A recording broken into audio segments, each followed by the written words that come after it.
तारड़ साहब, इस नाजुक मौके के ऊपर जब सारा पाकिस्तान लड़ रहा है, भारत के वो जो नॉर्दर्न कमांड के जनरल साहब हैं, वो कह रहे हैं आज हमें अगर हुकूमत मौका दे तो हम तो जब आजाद कश्मीर को आज कब्जा कर लें। तो इस सारी सिचुएशन में जहां पे सियासतदान लड़ रहे हैं, फौज माफिया मांग रही है, इंडिया धमकियां दे रहा है, how do you see the situation sir?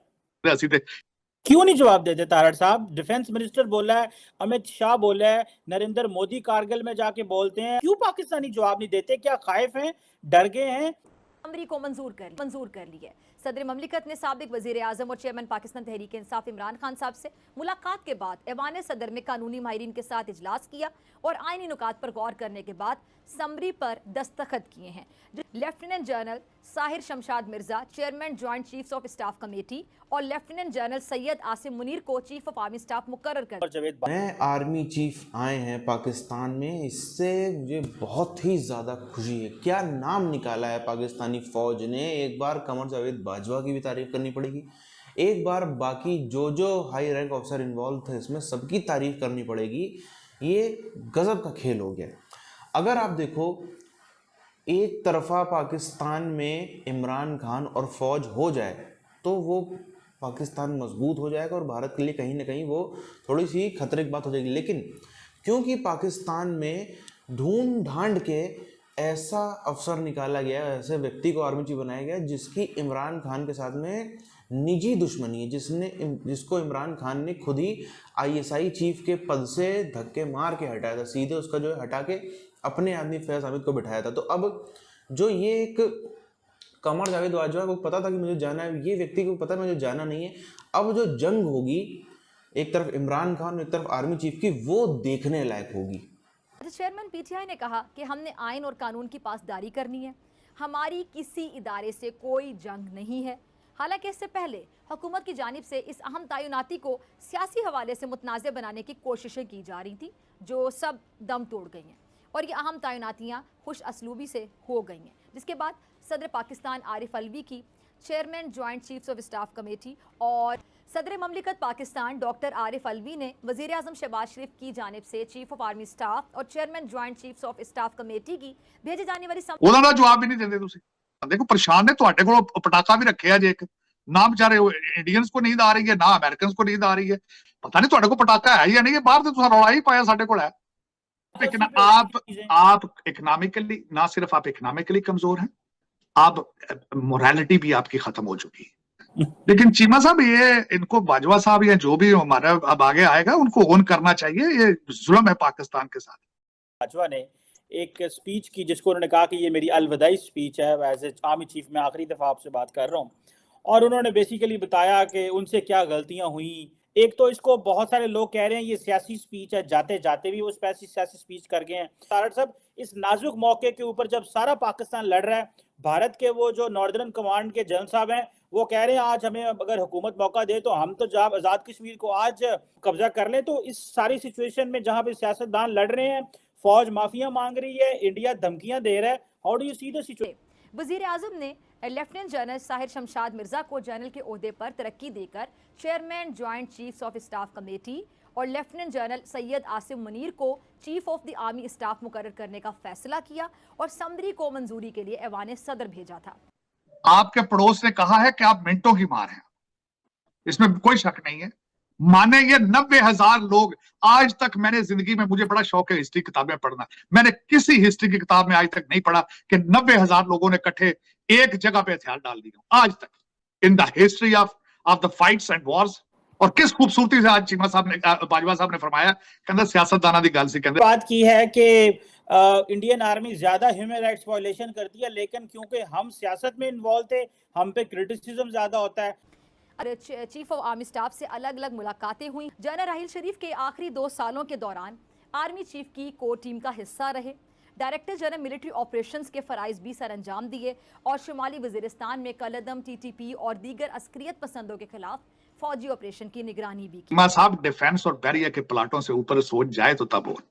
और मैं ये पूछना चाहूंगा बाजवा साहब, आपने कहाँ रहना पसंद फरमाएंगे? आपके बच्चे भी बाहर होते हैं। जो भी लोग इस वक्त पाकिस्तान की किस्मत का फैसला कर रहे हैं, सबके बच्चे तो बाहर हैं। ये ट्रेजेडी ऑफ पाकिस्तान। और बाजवा साहब कितनी खूबसूरती के साथ पल्ला झाड़ कर तो राइट साइड पे टर्न ले गए। उन्होंने कहा जी, लो जी, उन्होंने कहा पाकिस्तान में in the history of of the fights and Wars. मैंने 90,000 लोग, चाहे हथियार उनके पास थे या नहीं थे, इकट्ठे मेरा पास लेट जाना मैंने आज तक जिंदगी में देखा। मैंने किसी हिस्ट्री की किताब में आज तक नहीं पढ़ा कि 90,000 लोगों ने इकट्ठे एक जगह पे हथियार डाल दिए आज तक। और किस खूबसूरती से आज चीमा साहब ने, बाजवा साहब ने फरमाया, कहंदा सियासतदानां दी गल सी, कहंदे असीं ते कहंदा साडा शुक्रिया अदा करो असीं उत्थे सां। ये बाजवा। अब दूसरी जानिब जीएचक्यू की जानिब से कहा गया है कि जी चेयरमैन तहरीक इंसाफ इमरान खान साहब का हेलीकॉप्टर परेड ग्राउंड में लैंड करने में कोई एतराज़ नहीं है। परेड ग्राउंड इस्लामाबाद इंतजामिया की हुदूद में है और इनसे इजाज़त तलब की जाए। जीएचक्यू को परेड ग्राउंड में इमरान खान का हेलीकॉप्टर लैंड होने पर कोई एतराज़ नहीं। ये पॉसिबल नहीं है कि तुसी हुण बुक्कड़ मार के यार फिर जाओ ना बार्डर ते, फिर जिੱਥੇ ਕਹਿੰਦੇ ਜੇ फिर उधर भी नहीं जाना तुसी, ਉਹਦਾ ਦਾ ਜਵਾਬ ਵੀ ਨਹੀਂ ਦਿੰਦੇ ਤੁਸੀਂ। देखो परेशान ने ਤੁਹਾਡੇ ਕੋਲ ਪਟਾਕਾ भी रखे ਜੇ एक, ना बेचारे इंडियंस को नींद आ रही है, ना अमेरिकन को नींद आ रही है, पूरी दुनिया को नहीं आनी चाहिए, क्योंकि आप लोग तो मजाक बन चुके हैं। पता नहीं ਤੁਹਾਡੇ ਕੋਲ पटाखा है या नहीं, ये बाहर से तुसा रौला ही पाया ਸਾਡੇ ਕੋਲ है। इन दोनों वाकयात में नवाज शरीफ और उनकी साहिबजादी मुलविस हैं और फिर चंद घंटों में वो नवाज शरीफ जो कई सालों से खराबी सेहत की वजह से लंदन में बैठे हैं, यूरोप के सैर सपाटों पर चले जाते हैं। अचानक उनके प्लेटलेट की तादाद भी पूरी हो जाती है। सिफारती पासपोर्ट जो हाल ही में उन्हें नवाजा गया, उसका भरपूर फ़ायदा भी उठाया जाता है। क्यों? क्योंकि लंदन में नवाज शरीफ साहब को इन इल्ज़ामात और तहकीकात का सामना करना पड़ता। और आप ये देखें ना, आपके असेंबली के सामने बैठे बैठे लोग मर जाते हैं जिनके बीवी बच्चे मिल नहीं रहे। और दूसरा ये कि आप how dare you compare yourself with them. वहां कितने मार्शल लगे हैं आज तक? बस मर्जी की एक चीज उठा के उस पर अपना उनको कंपैरिजन दे देना कि वहां पे फौज क्रिटिसाइज नहीं होती, इंसानी हकूक वहां पे क्रिटिसाइज नहीं होते। ये आप पहले ये देखें कि आप क्या है, वो क्या है। सर चीमा साहब, बाजवा साहब की स्पीच सिर्फ 75 साल लेट है। आपके पड़ोस ने कहा है कि आप मिनटों की मार हैं। अपिंद्रा उनका नाम, अपिंद्रा देवती उनका नाम है। उन्होंने जिन्होंने स्टेटमेंट दी है, उन्होंने कहा we are ready, it is a matter of signal, we can take Pakistan occupied Kashmir within very short period of time. और ये दूसरी स्टेटमेंट है। पहले उनके डिफेंस मिनिस्टर साहब पहले ही पिछले 2 हफ्ते पहले स्टेटमेंट दे चुके थे। बाजवा साहब इन स्टेटमेंटों का भी जवाब दे देते उसी स्पीच के अंदर, बहुत अच्छा होता, क्योंकि हमारे जैसे लोग अब आज परेशान हैं। अगर एक तरफ वो इत्तेहाद है जिसने साजिश करके एक मुंतखब वजीर आजम को इक़्तिदार से अलग किया, पैसा चलाया, इल्जामात लगाए, झूठे बयानिए घड़े, जिनको इक़्तिदार की हवस में चोर डाकू कहा करते थे, उन्हीं के साथ इत्तेहाद कर लिया। एक कहता था कि पेट फाड़ कर पैसा निकालूंगा, दूसरा कहता था कि इनको वोट दिया तो अल्लाह भी माफ नहीं करेगा। मोदी का जो यार है, गद्दार है, के नारे भी एक दूसरे को दिए। अब कत्ल और इक़दाम कत्ल के इल्ज़ामात नवाज शरीफ साहब को घेरे हुए हैं, तहकीकात हो रही हैं, तनकीद भी हो रही है। तो डॉक्टर्स ने साबिक़ वज़ीर आज़म नवाज शरीफ साहब को अमेरिका से इलाज कराने का मशवरा दे दिया। ज़राए के मुताबिक नवाज शरीफ साहब पाकिस्तान वापसी से पहले अमेरिका जाएंगे, जहाँ शरियानियों का कहने के जो प्रोसीजर है वो किया जाएगा। और बताया जा रहा है कि इस हवाले से पार्टी रहनुमाओं को भी आगाह कर दिया गया है। क्या ये तिब्बी मामला है या सियासी या तफ्तीश से बचने का कोई तरीका? बहरहाल पाकिस्तान के अवाम इस हवाले से सवालात उठा रहे हैं। इसने भी दूसरे की प्रॉपर्टी पे कब्जा किया होता है, हमेशा उसको डर सताता है कि कभी भी मेरा जो है वो मकान वापस खाली करवाया जा सकता है। कभी भी जो है अचानक से वो व्यक्ति दोबारा आएगा, धक्के मार करके भगा देगा, फिर से जो है रोड पे आ जाएंगे। उसको सोते जागते उठते बैठते यही सोच जो है, यही जो एक डरावना सपना इसको हम कह लें, वो उसको सताता रहता है। यही स्थिति पाकिस्तान की। पाकिस्तान ने आप देखो क्या क्या नहीं किया। पाकिस्तान ने सबसे पहले तो डेमोग्राफी का फ़ायदा उठाते हुए, क्योंकि कश्मीर में मुसलमान ज़्यादा थे इसलिए वहाँ पे अपना हाथ मारने की कोशिश करी।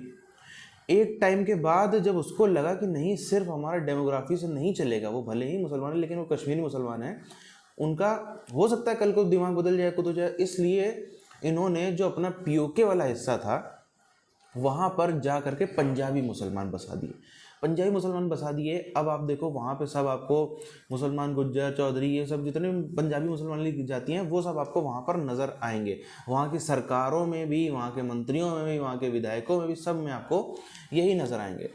अब जो कश्मीरी बोलने वाले थे वहाँ पे, वो तो सब कहाँ चले गए, धरती खा गई, आसमान निकल गए, किसी को पता नहीं।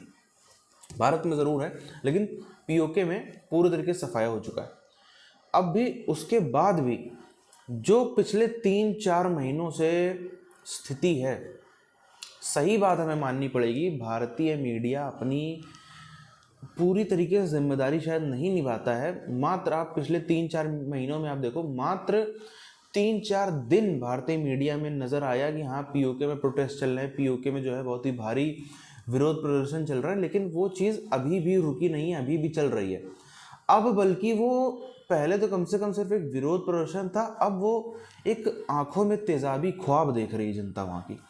आप देखो, इस बीच में पाकिस्तानी फौज ने इनका आटा तक रोकने की कोशिश करी, बिजली पहले ही रोक दी थी, मात्र 1-2 घंटे बिजली आती, बीच में कई दिनों तो पूरा ब्लैकआउट हो गया था पीओके में, इंटरनेट बंद हो गया। अच्छा, भारत में इंटरनेट बंद हुआ था, भारत कश्मीर में तो बहुत चर्चे हुए थे, लेकिन पीओके में इंटरनेट बंद करती है पाकिस्तानी फौज, कोई चर्चा नहीं। बाहर वालों से तो उम्मीद नहीं है, लेकिन हमारे जो घर के देसी मीडिया है, भारतीय मीडिया, उससे उम्मीद थी, उसने भी इस चीज़ को नहीं दिखाना है बेहतर समझा।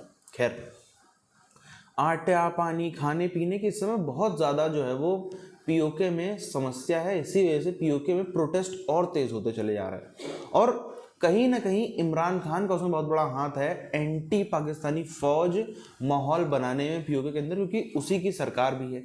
तो ये सब इशारे उस तरफ देखे, क्योंकि जो पाकिस्तानी मीडिया है इनको तो पता है, जो पाकिस्तानी कुछ बुद्धिजीवी इनको तो पता है, ये तो नज़र रखते हैं, भले मीडिया इनका नहीं दिखाता, इनको तो पता है कि किस तरीके से प्रोटेस्ट हो रहा है उस मौके पर। और बस पाकिस्तान के अंदर सब लड़े भी पड़े आपस में, नेता फौज ये वो, उसमें अगर भारत हमला कर देता है तो ये कहीं मुंह दिखाने लायक नहीं रह जाएंगे।